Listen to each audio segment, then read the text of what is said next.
Chiesa non esiste il fai da te,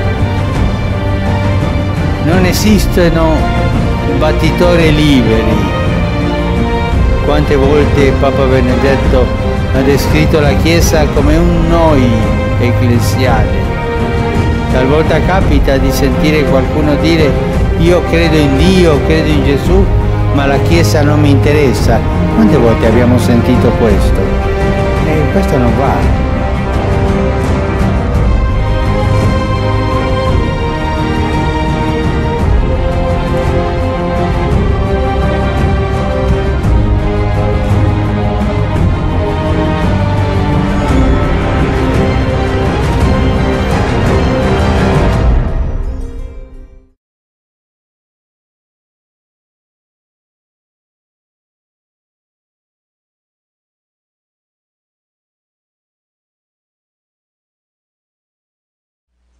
Maintenant, laissez-moi vous présenter quelques versets qui sont relatifs à la fête des trompettes ou des chauffards comme tels. Alors, les versets qui nous décrivent la fête des chauffards comme étant la fête de nul ne connaît l'heure ni le jour, de Matthieu 24, 36, et qui est décrit aussi par plusieurs autres noms comme la fête des chauffards ou du Rosh Hashanah. Je vous montre certains versets relatifs à ça dans Lévitique. Voyez-vous, Lévitique, c'est les textes encore qui ont été prescrits à Moïse sur la montagne. Parle aux enfants d'Israël et dis-leur le 7e mois, ok, le premier jour du mois, vous aurez un jour de repos, publié au son des trompettes et une sainte convocation.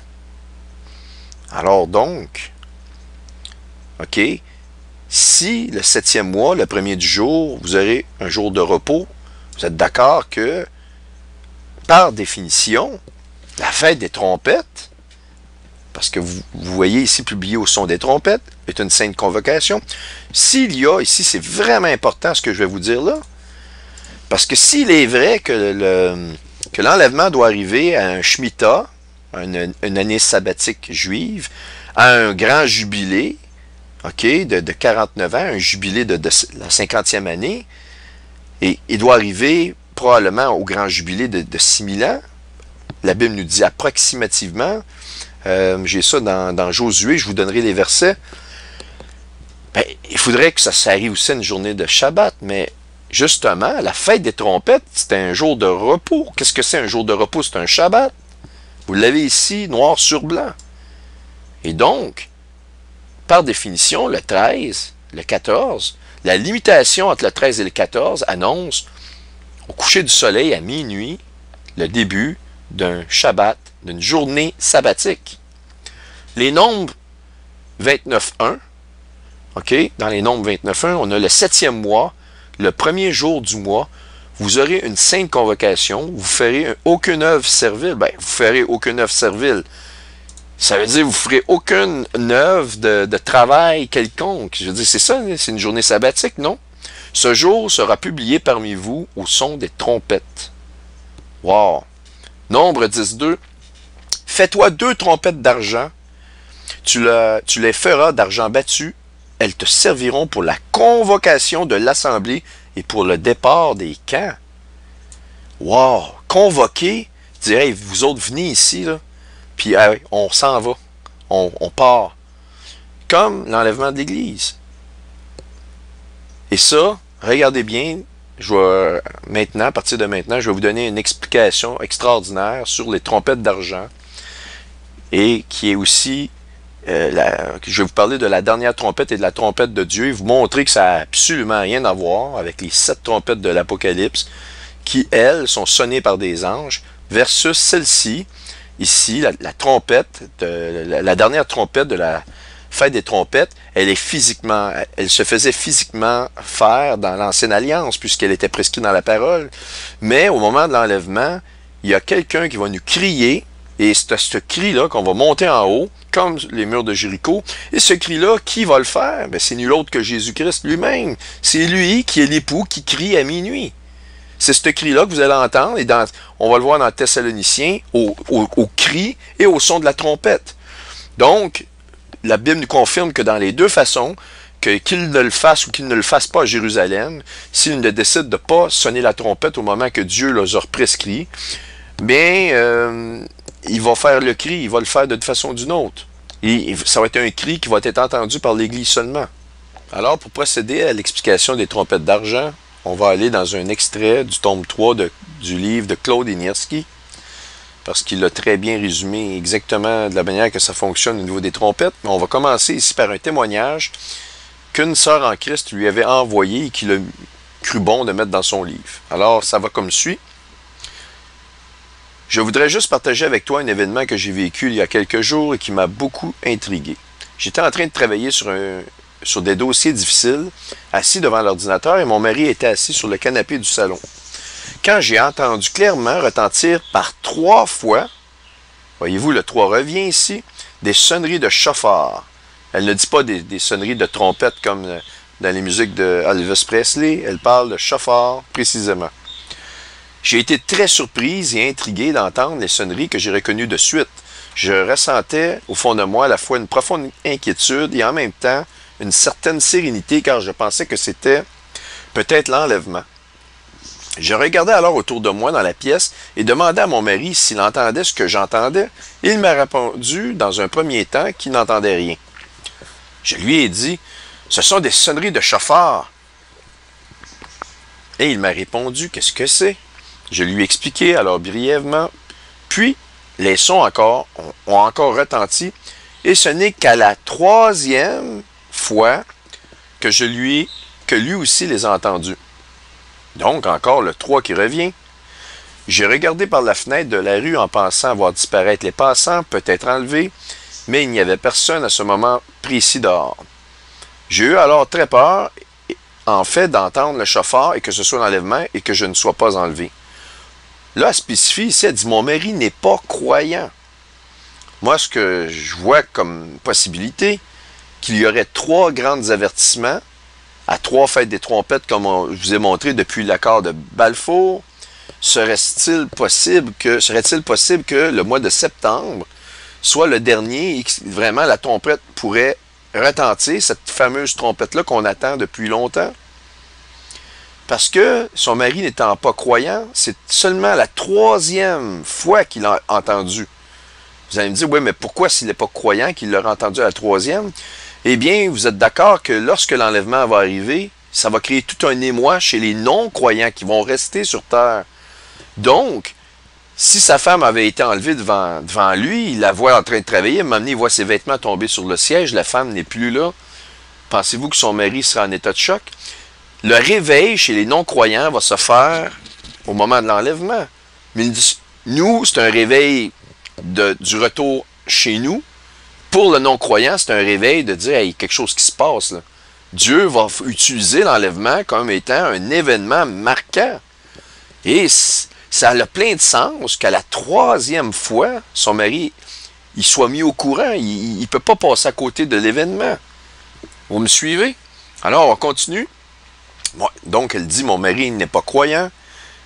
Et je n'ai pas pu partager avec lui tout le sens de cet événement que je venais de vivre. J'étais médusé et puis après, j'ai essayé de comprendre pourquoi j'ai entendu ces chauffards.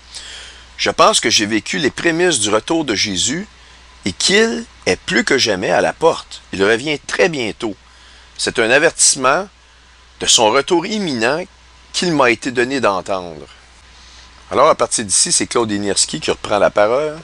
Il dit que les sons qu'on entend dans l'atmosphère, que les gens entendent un peu partout dans le monde, n'ont absolument rien à voir avec ni les trompettes de l'Apocalypse et ni les trompettes de l'enlèvement. En fait, moi, je crois que ce sont des signes, ça nous donne l'imminence de l'ouverture des trompettes de l'Apocalypse. Mais effectivement, ce qu'il dit, ça n'a absolument aucun rapport avec la trompette de l'enlèvement. Il dit que la trompette de l'enlèvement, c'est un son qui va venir du ciel avec une signification qu'on le retrouve dans l'Ancien Testament. Et bien justement, absolument, encore une fois, ça vient de l'Ancienne Alliance, Moïse. OK? Comparable aux 2 trompettes d'argent. Vous allez voir c'est quoi les 2 trompettes d'argent. Le son identifié sans éclat est pour la convocation des saints, plus particulièrement de ceux qui se sont vus administrer un ministère au service de l'édification du peuple de Dieu, selon les Nombres 10, 1 à 7. Pour mieux comprendre le sens spirituel de cet événement, voici l'extrait de la partie 4 du tome 2, correspondant aux trompettes de Dieu, ou en d'autres termes, la trompette de Dieu ou la dernière trompette. La trompette de Dieu s'appelle aussi la dernière trompette. Vous l'avez dans Thessaloniciens au moment de l'enlèvement. Il y fait justement référence 1 Thessaloniciens 4, 16 et 1 Corinthiens 15, 50, 52. Alors, ça va de suite. Au fait, savez-vous pourquoi la trompette de Dieu de 1 Thessaloniciens 4, 16 est appelée la dernière trompette dans 1 Corinthiens 15, 52? Parce qu'il y en a plus qu'une. Et de toute évidence, s'il y a une dernière trompette, il y a aussi une première trompette. En fait, il s'agit de deux trompettes. Et c'est dans le livre des Nombres que nous en trouvons la confirmation dans Nombres chapitre 10, versets 1 à 7. Alors donc, ça va comme suit. L'Éternel parla à Moïse. Donc, ça vous confirme que il y a 3 points dans le temps qui sont très importants.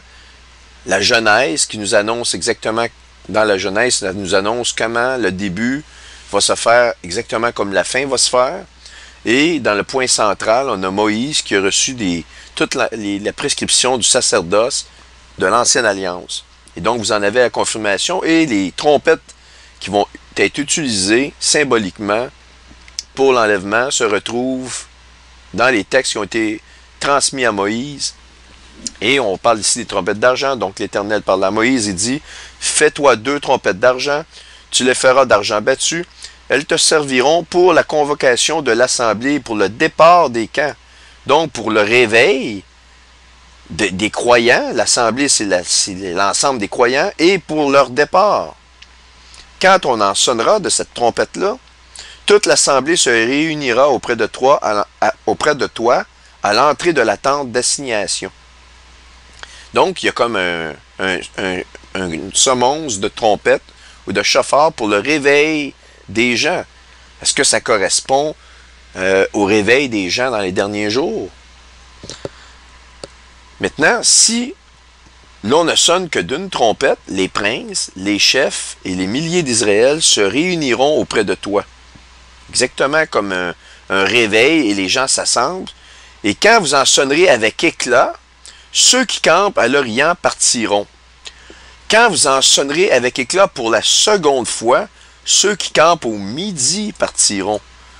Donc, il y a comme 2 clans, deux groupes qui vont devoir partir au son éclatant de 2 semonces de trompettes. OK? Vous allez voir pourquoi.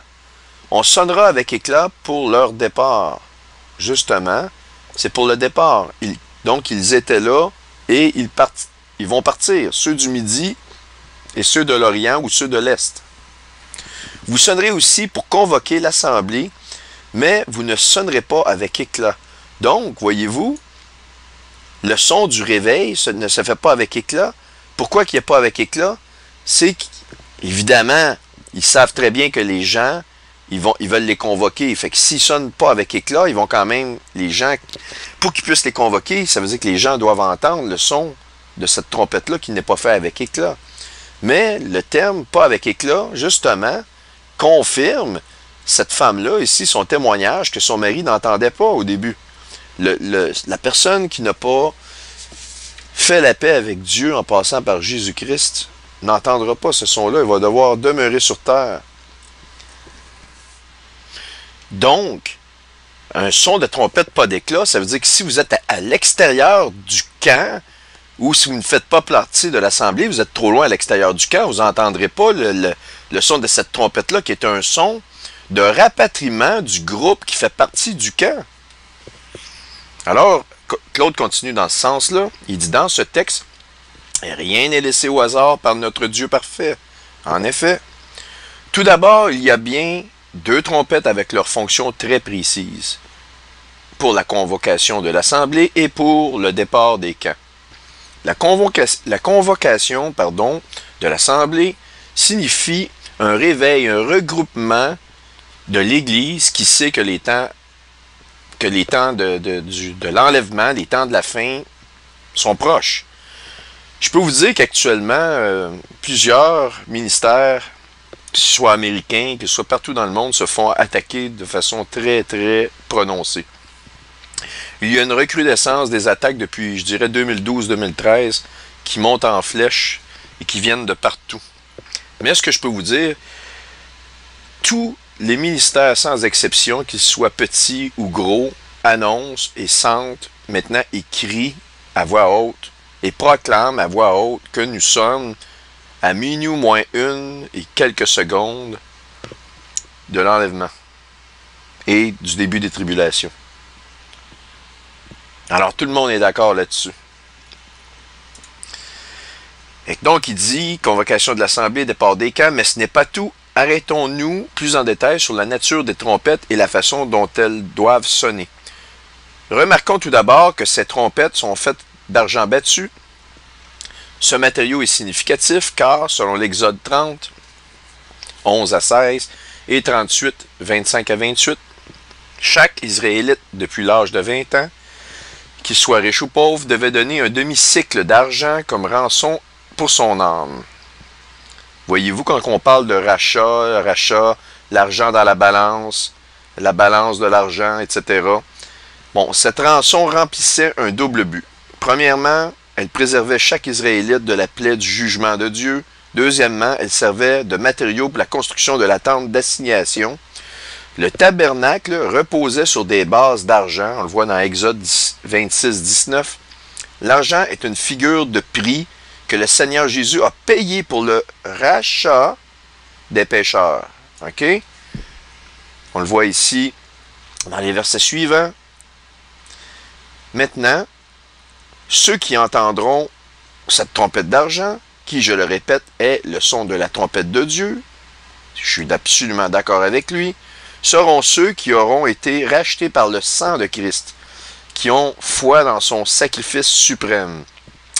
Nous avons vu que les deux trompettes étaient d'argent, mais c'est la façon dont elles sonneront ou le son qui en sortira qui déterminera l'événement qui doit suivre. Donc, une pour la convocation de l'Assemblée. Au verset 4, une trompette seulement sonnera pour le rassemblement des princes, les élus, les croyants de Christ. Comme elle retentira sans éclat, on peut l'apparenter au signal donné à la voix d'un archange pour prévenir le peuple de Dieu de l'arrivée de l'époux, assimilé, voyez-vous ce qu'il dit? Assimilé au cri qui annoncera l'arrivée de l'époux dans la parabole des 10 vierges. Alors, la démonstration que je vous ai faite sur le cri et la signification que vous venez de comprendre avec le mur de Jéricho, lui, il n'en parle pas dans ses livres. C'est d'informations que j'avais, mais quand on combine tout ça ensemble, on parle toujours des mêmes choses. Il fait référence à cette parabole des 10 vierges-là et il fait référence au cri. Voici l'époux aller à sa rencontre. Et ce cri-là, qui le fait? Ben c'est Jésus, c'est lui qui appelle au réveil, c'est son cri à lui qui appelle au réveil. Vous avez le son de la trompette, vous avez aussi le cri. Lors de l'enlèvement dans Thessaloniciens, on nous parle d'un cri au son de la trompette de Dieu, à la voix d'un archange. Il y a comme trois parties là-dedans. Et comme il dit, la voix de l'archange s'apparente à une voix qu'on va entendre nous, mais que les autres n'entendront pas. Le départ des camps, au verset 6, on sonnera avec éclat pour le départ. Il dit que c'est une magnifique révélation pour le départ des camps qui est conforme à notre enlèvement de cette terre. Ben absolument. Cette représentation figurée est très symbolique. L'éclat, comme celui de notre Dieu et de la Nouvelle Jérusalem, dans Apocalypse 21, 11, 2, Thessaloniciens 2, verset 8, cet éclat peut être identifié comme étant le son de la trompette de Dieu aussi dans 1 Thessaloniciens 4, 16. Les deux trompettes qui sonneront avec éclat concordent avec les deux événements distincts et consécutifs. Là, ici, là, c'est le cœur de ce que je veux vous parler. Et je vais vous en montrer une confirmation profonde qui n'apparaît pas dans son livre. Et la présentation que Claude fait ici, il dit qu'il a été inspiré, mais je peux vous dire que c'est de la théologie exacte. Ces choses-là sont expliquées dans des livres de d'autres auteurs.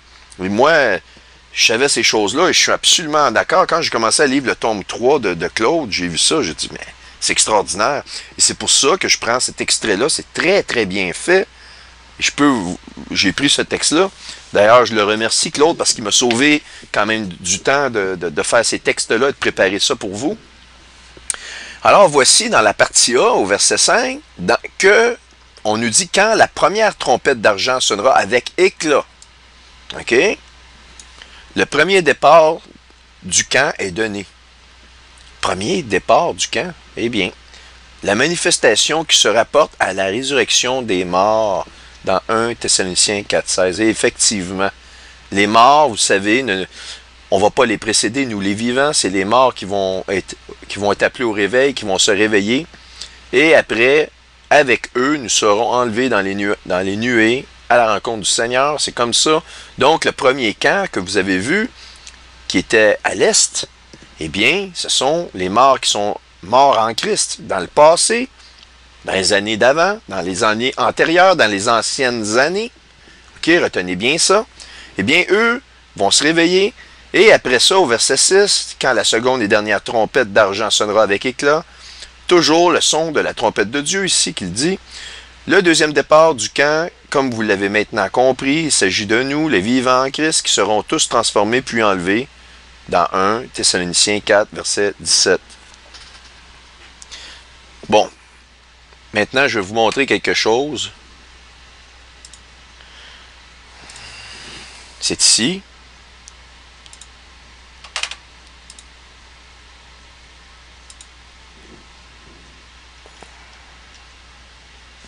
OK.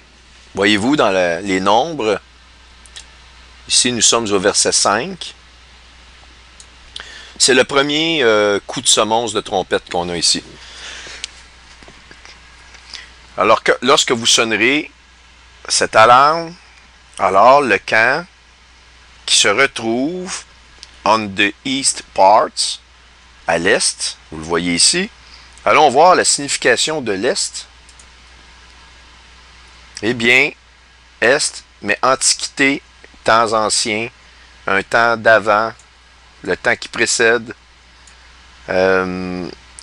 aforetime, des temps anciens, ceux d'avant, les temps d'avant. Voyez-vous, c'est confirmé dans la concordance, dans la racine du mot qui est quedem, ok, quedem, et ce mot-là, qui est un mot d'origine hébraïque, eh bien, nous confirme que donc, quand on nous dit que les camps de l'Est vont partir avant, ce sont les camps qui nous précédaient, qui sont dans des temps d'avant. Alors maintenant qu'on vient de voir le premier groupe, de la manière dont ils partent, qui nous précède, allons voir l'extraordinaire preuve, encore une fois, de la précision des Écritures à la lumière et en synergie avec le langage hébreu comme tel. On va le voir ici. Pour le deuxième groupe, alors le deuxième coup pour le deuxième groupe se fait sonner une seconde fois. Et on voit que les groupes qui se tenaient au sud, si vous voyez sud, side, eh bien quand on regarde la définition du sud, eh bien on nous dit effectivement la partie du sud, mais on nous fait référence aussi la partie du ciel, le sud, le quart ou le quartier sud du ciel. Et, mesdames et messieurs, vous n'êtes pas sans savoir que le sud correspond aussi au midi. Quel est le pays qui est au sud de Jérusalem? Eh bien, c'est l'Égypte. Et il se fait aussi appeler le pays du midi. Jésus utilise cet exemple-là aux pharisiens, en parlant de la sagesse de Salomon. Et il lui dit, il se lèvera dans les cieux la reine du midi. Mais vous êtes d'accord que vous êtes l'épouse de Christ. Si vous êtes l'épouse de Christ, vous allez épouser le roi des rois. Vous devenez donc une reine. La reine au midi. Vous êtes couronné au midi, puisque vous allez monter dans les cieux. Regardez, le zénith, c'est le midi, c'est le ciel. Vous montez en haut. Voyez-vous la précision extraordinaire? D'une part, on a ici que le premier groupe nous précède dans des temps d'avant, earliest time, Et dans une seconde part, on nous dit qu'on va monter au sud. Le départ des groupes du sud. Alors, puis ça, c'est les deux groupes. Ça inclut le premier groupe et le second groupe. Alors, donc, on voit vraiment les deux groupes distincts des morts en Christ qui nous précèdent, qui reviennent comme à la vie, qui ne reviennent pas comme, mais qui reviennent à la vie. Et nous les joignons et nous montons au sud, ou dans le zénith, ou dans le ciel, à la rencontre du Seigneur. Et toutes ces explications-là, encore une fois, trouvent leur source dans l'ancienne alliance hébraïque prescrite à Moïse. Et tout au long de cette présentation-là, vous allez voir, je vais baser mes explications sur des Écritures, et ces Écritures-là vont être prises dans l'ancienne alliance hébraïque pour la majorité. Maintenant, on peut pousser cette comparaison-là encore beaucoup plus loin. Dans la sagesse de Salomon, le Seigneur, que le Seigneur nous pointe, eh bien, ça commence avec une noce. Salomon, OK, est un roi et il marie la reine d'Égypte. Elle devient sa reine, elle devient, c'est la princesse d'Égypte, elle devient donc la reine du Midi, parce qu'il est roi, elle est reine. Et qu'est-ce qui se passe immédiatement après? Salomon reçoit de Dieu la sagesse absolue et la richesse absolue, de telle sorte que la Bible nous dit, il n'y a jamais eu un roi comme lui qui l'a précédé, et il n'y en aura pas non plus dans le futur qui va l'égaler. C'est un roi inégalé pour le peuple hébraïque. C'est ce que les Écritures nous disent. En comparaison à Jésus, qui lui, dans les cieux, est le roi des rois, il est le roi unique inégalé, qui prend pour épouse, et nous sommes sa fiancée, donc nous devenons les reines du Midi, parce que nous partons à sa rencontre dans les cieux, qui est la direction du Midi, une voie astronomique. Est-ce que c'est pas assez extraordinaire? Et